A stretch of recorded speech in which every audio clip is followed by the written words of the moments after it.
So I have the Choices project that you may have seen videos about. I've also have a lot of photography that I put out there. And somebody once wondered, is there any correlation between the two? Now, most things in my life are driven around the Choices project. And let me compare that to my photography for just a second. So intentionality is one of the most important choices that we can make on a regular basis. So if I'm going out to take pictures, I'm going to be intentional about where I'm going.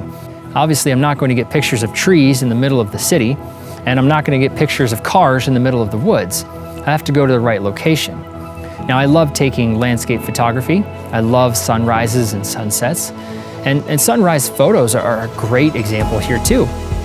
I have to be intentional about making sure I have a plan for the next morning before I go to bed the night before. Because if I wake up, who knows when I wake up? If I wake up late, the sun may already be up. If I don't have a good plan, then I'm not going to be able to get a good picture. Now, discipline, another important choice. If we're not disciplined in following that plan, we're not going to get there either. Now, this is acutely apparent when the alarm goes off and you have to get out of bed. You know, if you're not disciplined to set the alarm and then get out of bed and get to where you need to be, you're going to miss the picture. And again, with sunrise pictures, sometimes you have to get out of bed very early in the morning to get a really good shot. So you have to be disciplined with that. Now, focus is another important choice. And obviously in photography, making sure that you have a tack-sharp picture is important.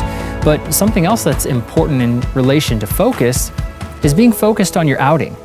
You know, not focusing on being grumpy or being tired or what it takes to get to the place, but being focused on where you're going and experiencing everything that the surroundings are bringing to you when you're taking this picture.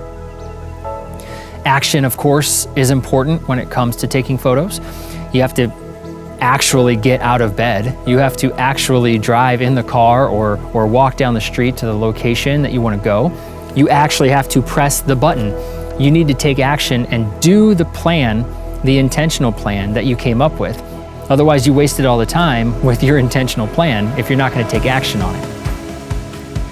Now, attitude I save for last because attitude is interesting. There's a term called dialectics. It means that two things can both be true at the same time. You can choose a positive attitude, and at the same time, you can use a negative attitude to impact your art. Some of the best pictures I've ever taken in my entire life have been after a big fight with my wife. You know, after we had an argument, I left to go take some pictures, and I poured that frustration and that disappointment and that hurt into my photography. And I came away with some gorgeous pictures. But at the same time, I've also taken gorgeous pictures when it's been peaceful like this and serene. And my wife and I aren't fighting and I'm happy. So both of these are fuels that you can use. But the important point with attitude that I want to point out is, like in focus, you don't want to be focused on a negative attitude or focused on being grumpy. So if you choose a positive attitude, you can get more out of the experience when you're there. So still choose your attitude, but it's okay to let your attitude fuel your art as well. Thanks and have a great day. Thanks for watching. I hope you enjoyed this video. If you did, make sure to hit that like button below. It means a lot to us. And be sure to subscribe to get notified when the next video is dropped.